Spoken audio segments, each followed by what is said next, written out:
Hey guys, welcome back to my channel. Let's continue Only You the series. So let's start episode 2. So, in the starting itself, we are shown Era was sitting on her couch, folding and checking the time on the screen again and again.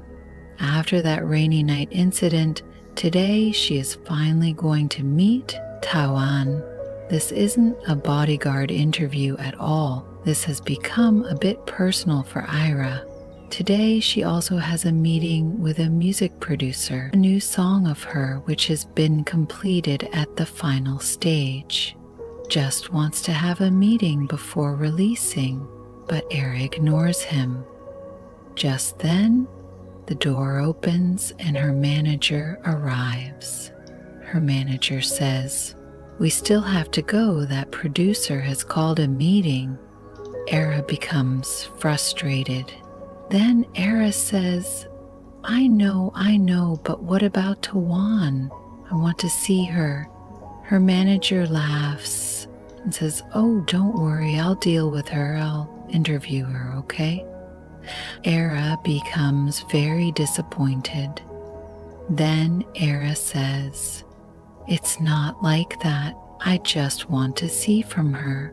I have to know, is that the person or is it? I just want to see her with my own eyes."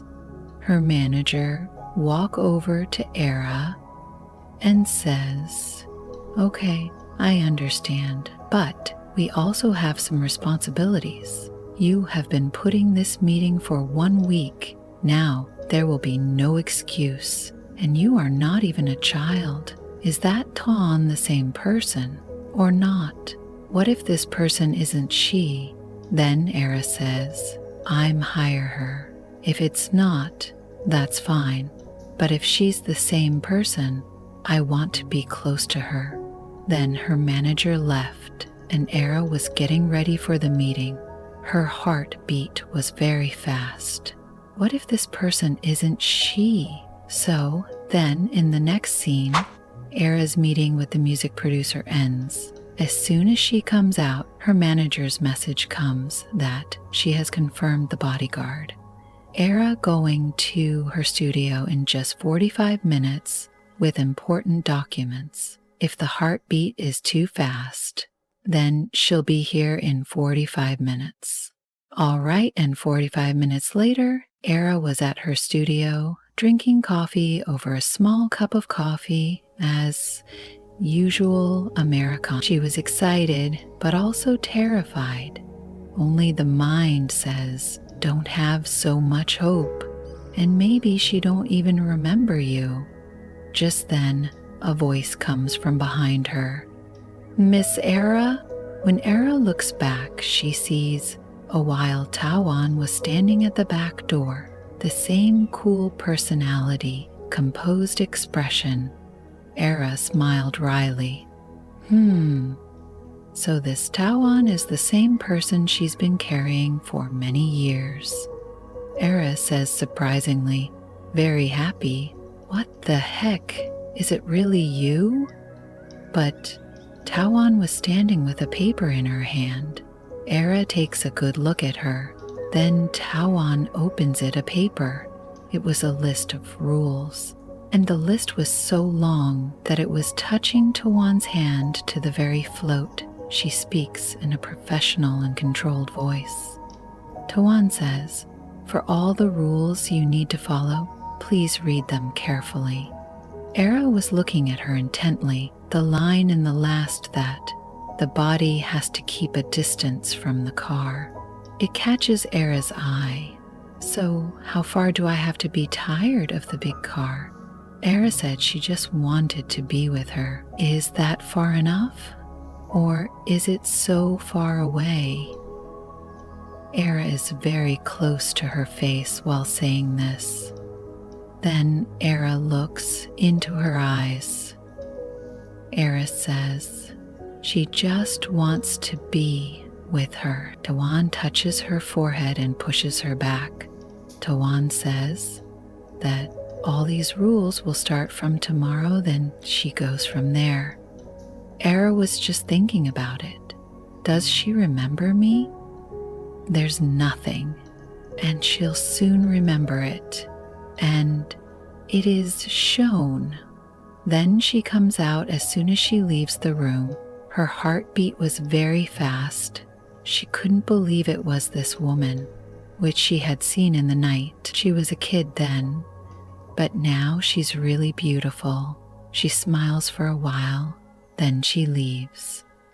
If, in the scene, Tawan comes to her house at night, and she came up to the sky and looked at it, she said she would be a professional and keep a distance from it.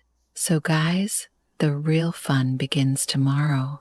So, in the scene, 5 a.m. of the morning is seen. Era's doorbell was ringing. Era was sobbing.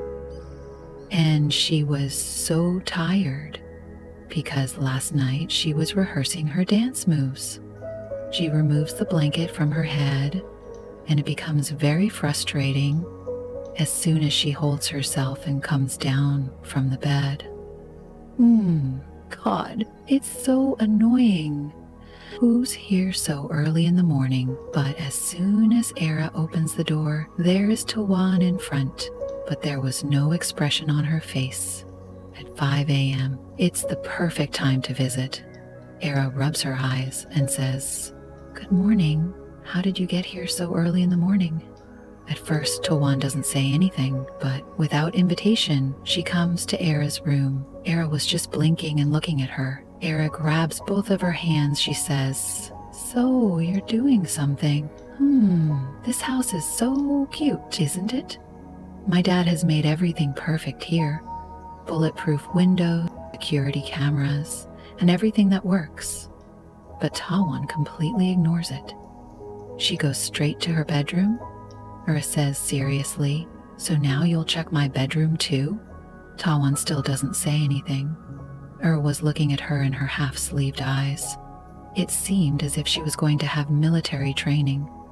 Era tells Jolly, "See, my meeting for today is very late, so I'll sleep until at least 11. Era goes straight to bed and falls asleep. Tawan also comes out of there. Her heart was beating again. Today is the first day, but from now on, everything seemed much more difficult. In the next scene, Tawan comes at 7:3 a.m. to serve her with breakfast. "What have I ordered for you online?" Era smiles at every sight of her. Tawan says, "Are you sure?" Era says, "Okay, it's nice, thank you. So now you'll see me eat them too." Era says, "By the way, if your duty is to always fuck me, then why don't you stay in my room?" Era sees more of her, but Tawan then goes around the kitchen. She still had no expression on her face. Says, "Get ready, we'll be late." In the next scene, real working hours were going on.